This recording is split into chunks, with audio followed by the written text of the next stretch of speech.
Hey everyone, I'm Chris Sirico. I'm a manager for the communications department here at Verizon. Thank you so much for joining us today. I am super psyched to be here. I'm super psyched that you've all joined us. And it's just going to be a lot of fun. We're going to chat with Heidi Hammer, who is spectacular. You'll learn a lot about her as we go along. And you see, it's funny because I'm watching this and I'm watching the feed of all of your great comments and responses right now. It's very cool. Heather, looking forward to hearing from Heidi. So am I. I better be. I'm hosting this thing. But speaking of comments in the thread, please give me yours. Love to see your comments and questions as we go along here, as we learn about all things 5G and all things Heidi. That kind of rhymed. And then we'll do a quick presentation first from Heidi, and we'll get your Q&A toward the end. But give us some fun comments and thoughts in the chat. We can talk about my three-tone sweater, but let's talk about 5G. And to do that, let's introduce Heidi specifically by giving her a cool little introduction. Here we go. Heidi is the Senior Vice President of Network Engineering. She's a graduate of Duke University, go Blue Devils, although I'm a BC guy myself, rivalry of which Duke is dominating. And she's got a bachelor's degree of science in zoology. So if that's not awesome and eclectic, I don't know what is. So we'll have to talk to the animals or about the animals shortly. She's got more than 20 years of experience in the telecommunications industry, and she's held operational field positions as well as staff support roles. She's done it all. She's a great expert to talk to about all things 5G. And by the way, she's also served on the corporate advisory board for the Rutgers University Business School, Supply Chain Leaders of America board, and she's also led numerous women's leadership events. So when she isn't sleeping, she's doing all of the things. Ladies and gentlemen, please welcome Heidi Hammer. Heidi, thanks for joining us today. Thanks, Chris. Thanks for the great introduction. My pleasure. I'm told you have thoughts and feelings and statistics and anything else you feel like sharing at the moment. That's right. So I think, 5G can be a little confusing because there's a couple different flavors of 5G. We've utilized more than three, in fact, different sort of buckets of spectrum. And you can think about spectrum if you're in your car and you still have a dial on a radio and you dial into your favorite radio station. That's kind of what spectrum is for wireless carriers. So folks who are Verizon customers have devices that tune in to the Verizon spectrum that we own, that we use to pass data back and forth or have voice calls or text, video, etc. And we've always utilized spectrum in the industry, but recently we've been able to acquire additional spectrum, which is how we were able to launch 5G.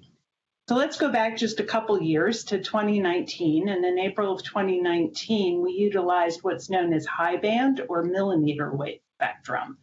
And we used that to be the first in the world to launch 5G. So we were the first carrier that was able to have a 5G data session. We had the first 5G network and the first 5G smartphone.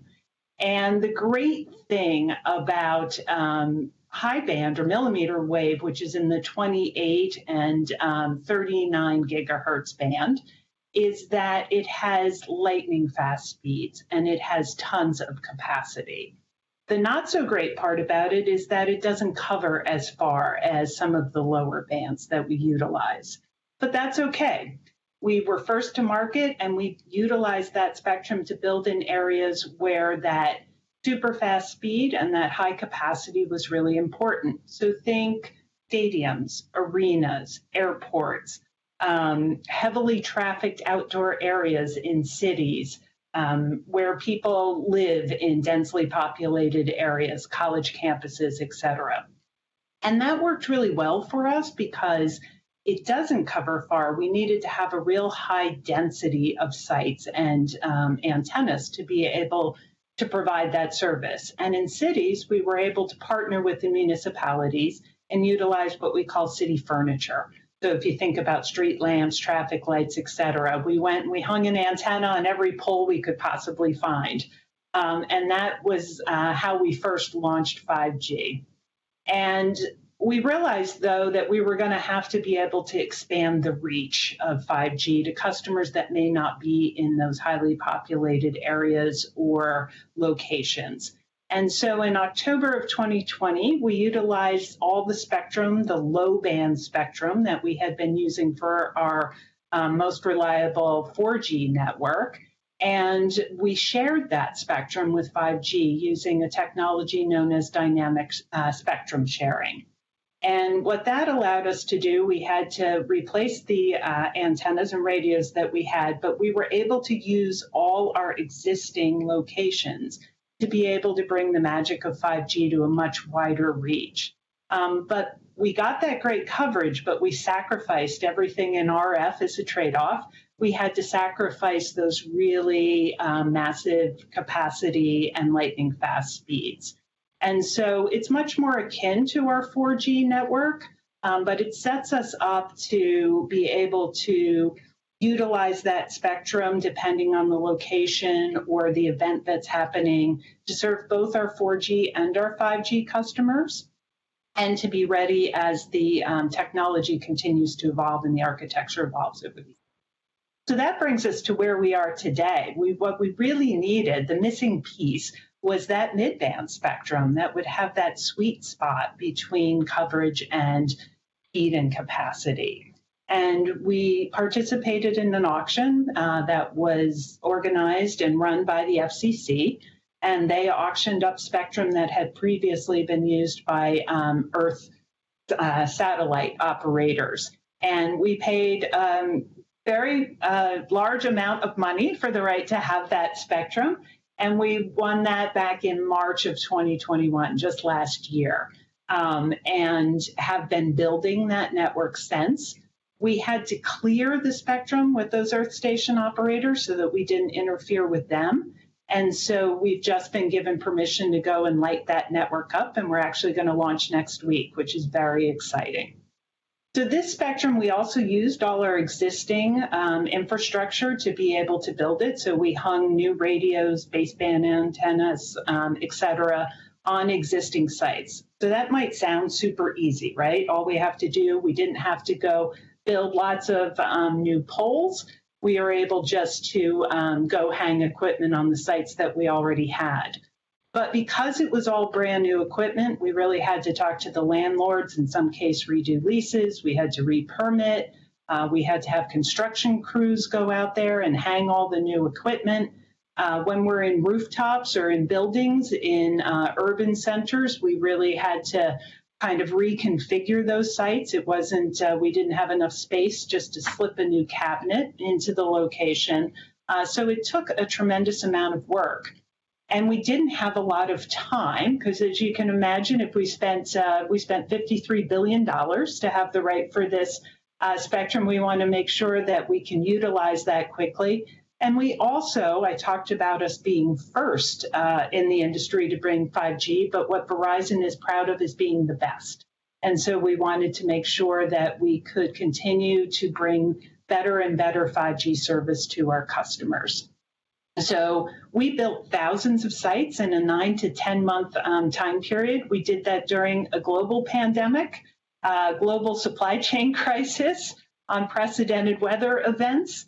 And we introduced a new network provider through all of that. And we went from a physical network to a virtualized network. So some days it felt like the Hunger Games, where we finally figured out the game in the arena, and then they sent in the tracker jackers. But the team prevailed, and we are ready to launch this awesome network next week. It will cover 100 million people in 1,700 cities. It will provide 5G service both for mobility as well as for fixed home. So we are going to package up this C-band network with the millimeter wave network that we already have operating, and we're calling that ultra or ultra wideband. And that will be the customer defining, change in the network experience that our customers have. I talked about the fact that we'll use it with consumers for mobility. They'll be able to do mobile gaming now because there will be very low latency, these great speeds and capacity. So you don't have to be tethered to a laptop or a gaming console up in your room. You could go and do that anywhere on a college campus or wherever you please. HD audio and video will make that a richer experience. If you go to the Super Bowl, you'll be able to have multiple camera angles to see the game while you're sitting in the stadium. You also could hold your phone up and look at the field and get real-time stats on some of the players. We also, as I said, our consumers will be able to have broadband service into their homes, which is great for virtual learning. My daughter's headed back to college, and I hope that she gets to be inside a classroom, but if she doesn't, she'll be able to interact with her classmates and her professors over her 5G coverage. The speeds that we're seeing are peaking over 1 gigabit per second and are about 10 times as fast as we have on our 4G network today. When we launch, we will be nationwide. We'll be in 46 PEAs, which is a geographic area defined by the FCC.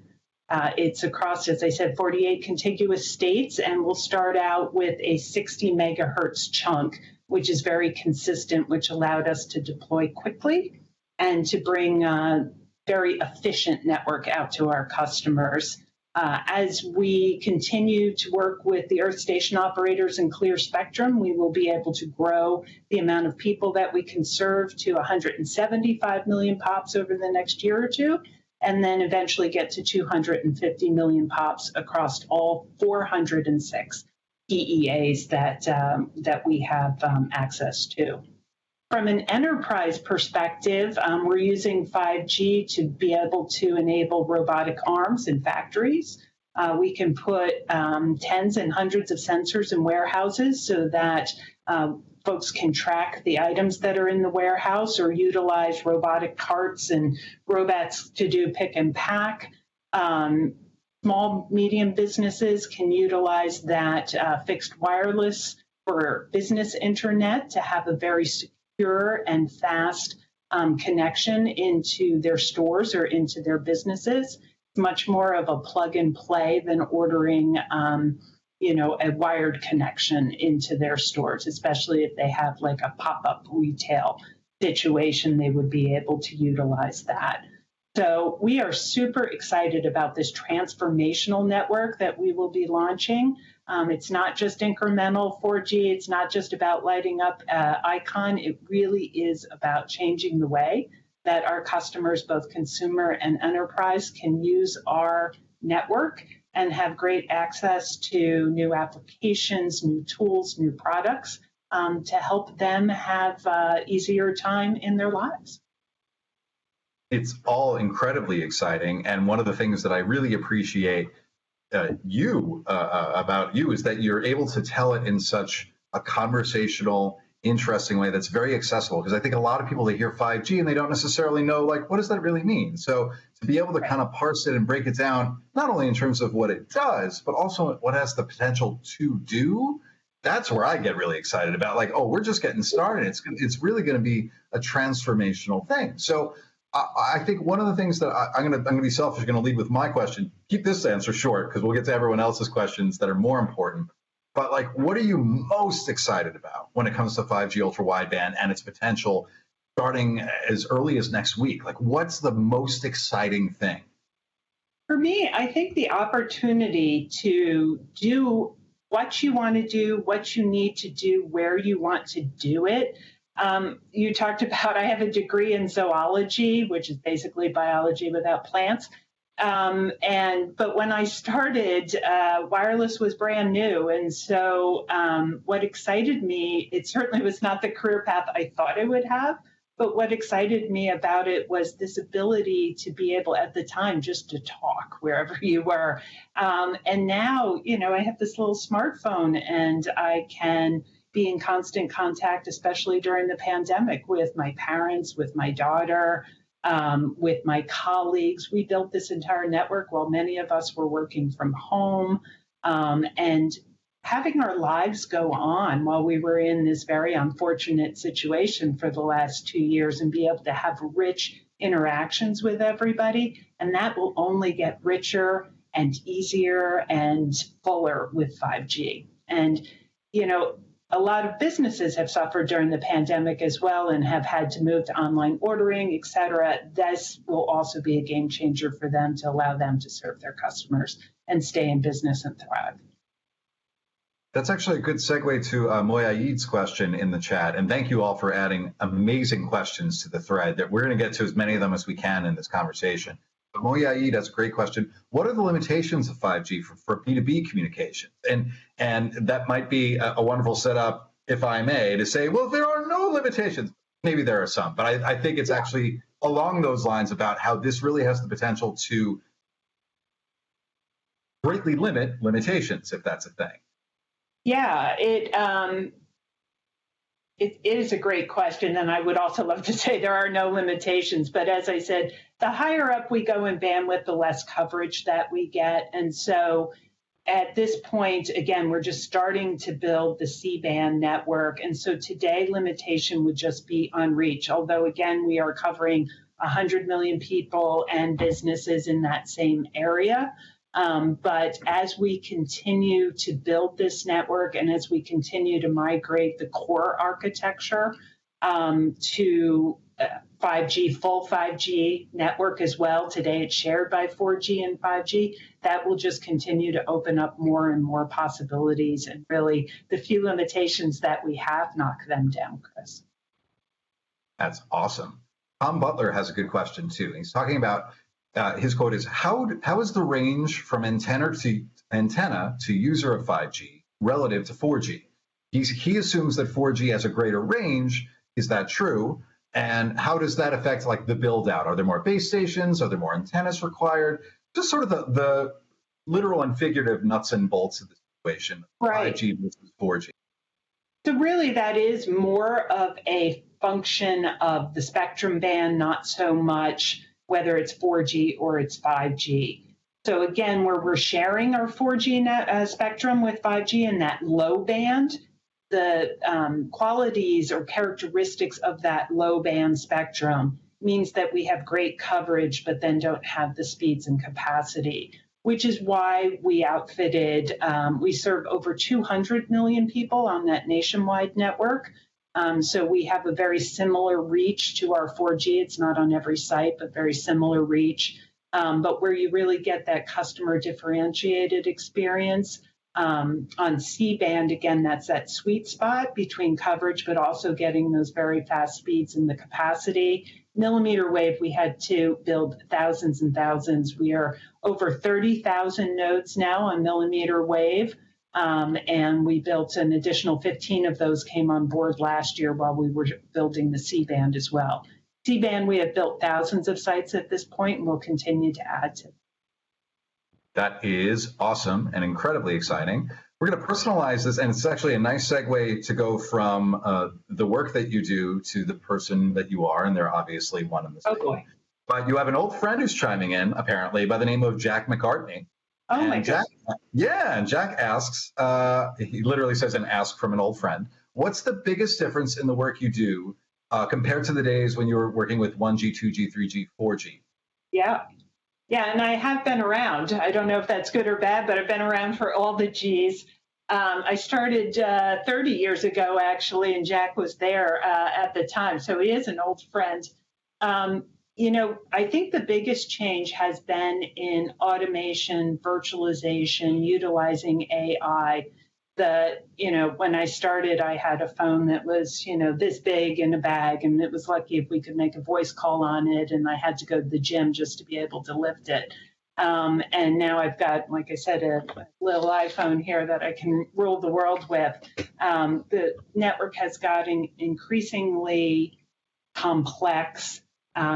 This ability to be able to share 4G and 5G, we couldn't do that with eyeballs on the network and fingers on the keyboard changing from, oh, you're a 4G customer to you're a 5G customer. All of that is done with analytics and with software. So, I started out doing a lot of switch and transport engineering, things I could touch, which I liked, and I've had to get very comfortable with things that are in the cloud or are software-based that I can't see anymore. So. So I liked this program that we did the last year was back to, nuts and bolts, as you said, in construction, which is really my favorite place to be. But even the parts that we did physically hang then had virtualization and software components to it. So. Well, I'm just training in the meantime, because if there you you need, go. more equipment to be lifted, I'm hoping the 5G equipment is at least a little more streamlined, but I'll try to feel the burn in the meantime. While I work on my reps, let's shift it a little more to your personal perspective of things and what you bring to your role. Suzanne Schnars is a great question. What's one leadership quality that has carried you through your career at Verizon? So it's funny because, again, I was a zoology major, and so my emphasis was actually in animal behavior. I studied coastal ponies, and I joke that my animal behavior studies is what allowed me to be a successful people leader in corporate America. But what I am known for is actually putting together high-functioning teams and motivating them. And this last year really was a year of needing to have motivation. I felt more like a coach than anything else, and telling everybody, I know you're still here I sit in my little home office day in, day out without seeing anybody, without a screen in between us. And how do we continue to get excited to build the network and go out and serve our customers? But my team is amazing. My partner teams are amazing. They all love to serve our customer. That is where we ground everything that we do. And the pride in the network that we've built and optimized and released is what gets us out of bed every morning and in our home offices and doing. 308, 309.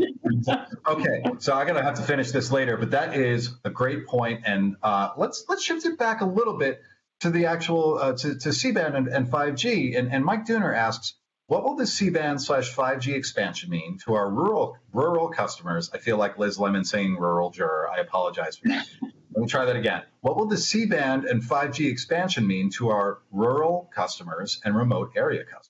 Good question, Mike. Yeah, it is a good question. So as I said, when we launch next week, we'll be in 46 of these geographic areas that the FCC defined. They are at this time, generally speaking, in more urban and suburban areas, but we did win spectrum in all of the 406, I think it is, PEAs, which are out in some more rural areas. So as we start to have the ability to utilize that spectrum, we will be bringing C-band. And if you think about more rural areas, again, something that we've learned during the pandemic is, where people live has shifted in part. And so being able to set up an office in a more rural area or do virtual learning, et cetera, is C-band will be very instrumental in the ability to do that with a wireless connection, opposed to what today you would need a wired. That's a good point. I'm super excited about the potential that it has in terms of pure reach, in terms of customers who are just going to have unprecedented value and performance. It's so exciting on that level. Like to be doing this looking at the ocean one day. Yes. Yeah, that would be fabulous. So we've got more questions coming in, and again, please keep them coming. These have been really, really great questions. We're checking the feed. We're looking at it twice. That sounds like Santa Claus. Santa Claus is on vacation. Sorry, that's not how that song goes. But anyway, so we've got Leo Melanson over here, and this is sort of a similar vibe. What will this Ultra enable 5G home in places that do not have FiOS now? I know the answer to that question, but I won't spoil it for you. Yeah, we actually started with our home fixed wireless access offering when we launched millimeter wave, and it is in areas where we do not have FiOS. So we are in cities such as Chicago, Dallas, LA, et cetera, and it's been a very successful offering for us, and C-band will allow us to expand it in areas where we don't have millimeter wave today. So that's the excitement there. Is it is a product we've had for 2 years now, almost 2 years? No, more than 2 years. I tell you, COVID is like as if 2020 never happened in parts of 2021. It is, and it happens to actually be Thursday, or is it? I don't even know anymore. But yeah, I call it Blur's Day. When in doubt, it's Blur's Day. Yep, exactly. So someone I know pretty well, Kate Curran, has a question. Kate Curran asks, what were the career experiences that led you to Verizon? Yeah, so like I said, I was a zoology major. I wanted to be a veterinarian my entire life. I worked for vets all through college and decided I did not want to be a veterinarian. So I went to a temp agency while I was interviewing for jobs with pharmaceutical companies because that seemed like the right path for a biology person. And the first place they put me was Bell Atlantic Mobile. So this is the best career I never chose. The reason that I've stayed 30 years is that I've had a tremendous opportunity to change roles along the way. I spent the first half of my career on wireless network, but I went and did 4 years in sourcing and supply chain, which taught me a lot about the business as a whole and about how we get the equipment that we need to build a network. I did a small stint in finance doing transformation, best cost, was in network planning, and then came back to this role, which again, I love construction and building things and being able to see the results of what the team does. So this is my favorite job so far. That's excellent, though, although ponies are pretty cute. I'm just going to be honest. They were pretty awesome. As I said in the thread on LinkedIn, as I said on the thread on LinkedIn, I said, come for the 5G, stay for the ponies. And along those lines, a question that has nothing to do with that. Mark Wehrman asks about, does this 5G Ultra, does it have any impact when it comes to bad weather or thunderstorms, heavy rain or snow? Like, might it be more impervious to that? Are we as resilient against those adverse effects? Yeah, I think really that impacts like microwave, et cetera. We don't really have an issue with that on 4G either. Again, it's not so much a function of 4G versus 5G. It's really more the wireless radio network that we've built. So we certainly are subject to weather events. We have been where we have really high winds like tornadoes. We lost a tower or 2 towers in the tornadoes that hit where the structure failed. It's very unusual. It has to be that level of winds. The wildfires have actually burned down a couple of our sites. We do have our own fiber network that we bring to most of the cell sites that we build, and occasionally folks are doing construction and will cut through our fiber. So that's more what we worry about. We do have such a high capacity network that oftentimes there's a density of sites that if we lose a single site, the surrounding sites can cover the issue. But we do have outages occasionally, as any network will. That is certainly true. So we're wrapping things up here a little bit. And Heidi, I just kind of wanted to give the floor to you one last time. Just any sort of final thoughts or perspectives, both looking back and ahead. Like what's on your mind and what would you like to leave people with as we wrap things up today? Yeah, so I think what I really want to say is, like I said, I've been around a long time. I've done a lot of Gs. I think every G I've said has been the hardest G to implement. This one really was. We had very little time to get something up and running. We had a lot of headwinds against us. The teams in GN&T, as we call it, Global Network and Technology, all came together and rallied to make this a reality. And we are all super proud to bring this network to our customers and to change the way that people use our network and have it enrich their lives. Both if it's just for fun and entertainment, or if it's so that they can learn when they can't be in class because they're quarantining or whatever it might be, to help people have richer video and audio experiences when they need to be remote.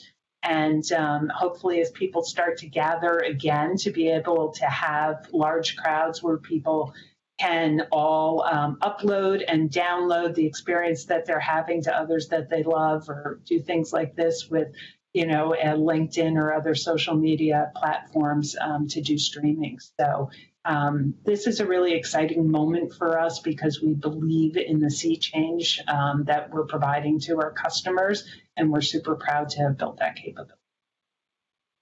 Heidi Hammer, Senior Vice President of Network Engineering here at Verizon. Thank you so much for joining us today. Really insightful and fun. I really appreciate your time. Thanks so much, Chris. Everyone else, thank you so much for joining us today. Loved all your comments and thoughts in the thread. Just a reminder to please follow Inside Verizon on LinkedIn, where you are probably this very moment. Give us a follow. Keep track of all the great things that we're doing here at Verizon. And until next time, your LinkedIn Live doesn't quite work the same way as yours. But until next time, thanks, everyone.